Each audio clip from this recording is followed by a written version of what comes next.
It's being called the largest single-day bribery bust in DOJ history. The U.S. Attorney announcing Tuesday more than 70 current and former employees are now facing charges for allegedly accepting cash payments from contractors in exchange for awarding NYCHA contracts. Joining us now to discuss is Congressman Ritchie Torres. Congressman, you grew up in public housing, so you really have a much deeper connection to the story than many other leaders. On a personal level, what is your reaction to this NYCHA takedown? Well, I'm in a state of shock. The scale of the corruption is nothing short of staggering. You know, as you said, the U.S. Attorney for the Southern District unveiled 70 charges, bribery charges and extortion charges. And it's the largest number of bribery charges in a single day in the history of DOJ. And the New York City Housing Authority is at the heart of it. You know, one case of bribery or a few cases of bribery could be explained away as outliers. But 70 cases of bribery affecting 1/3 of all properties in NYCHA, that points to a systemic failure of oversight and management. That points to a culture of corruption that is too glaring to ignore and desperately needs reform. And you have been a heavy critic of NYCHA and the lack of oversight over these micro contracts. So what exactly are these micro contracts, and what would you say is the problem with them? Well, for more than 5 years, I've been sounding the alarm about micro contracts, which to me is a breeding ground for influence peddling and corruption. So NYCHA contracts are typically subject to competitive bidding. The exception to the rule is a micro contract, which is a no-bid contract, for which the legal threshold is $10,000. So if a contract is below $10,000, it is exempt from competitive bidding.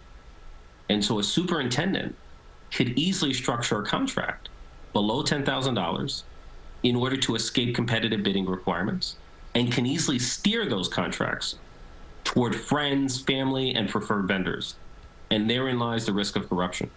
And according to prosecutors, the defendants allegedly demanded up to 20% of the contract value. I think the question so many are asking is, how does something like this go unnoticed and for so long? Well, my understanding is that those 70 current and former employees received over $2 million in kickbacks in exchange for steering over $13 million to their preferred vendors. So it was widespread corruption, and it speaks to the failure of oversight and management on the part of the leadership of NYCHA. There's too much complacency at the agency, and there needs to be a real commitment to improving contracting at public housing. You know, the Department of Investigations made a number of recommendations to the New York City Housing Authority when it came to contracting reform, and NYCHA did not fully and faithfully implement those recommendations. And so part of the problem has been the lack of responsiveness from NYCHA. And Congressman, yesterday you introduced a bill that would demand more transparency within public housing agencies. Tell us how this legislation would work. So I'm introducing legislation that would require the public disclosure of all contracts, including micro contracts, including no-bid contracts. You know, I believe strongly that sunlight is the best disinfectant, and that we need greater transparency around these micro contracts, which are uniquely susceptible to fraud, corruption, and abuse. You know, micro contracts are never disclosed and therefore can easily fly under the radar, and we need to bring them into the public light.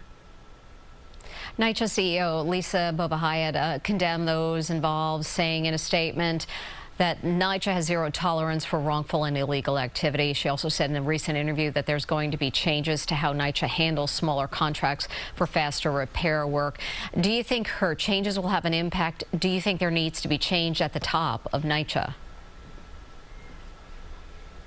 Well, I feel like the CEO should be given a chance to implement these reforms, and my understanding is that NYCHA has been cooperative with the investigation, but I can assure you that I'm going to be watching carefully, because public confidence in NYCHA has been shaken, and we owe it to the public to make NYCHA work. You know, NYCHA is too big to fail. It is too important to the affordability of our city to fail.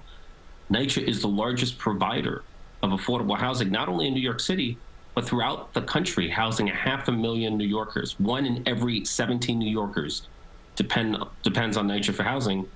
So we owe it to the public to make it efficient, to make it honest, and to make it work. Congressman Ritchie Torres, we thank you so much for taking some time to talk to us today. Absolutely.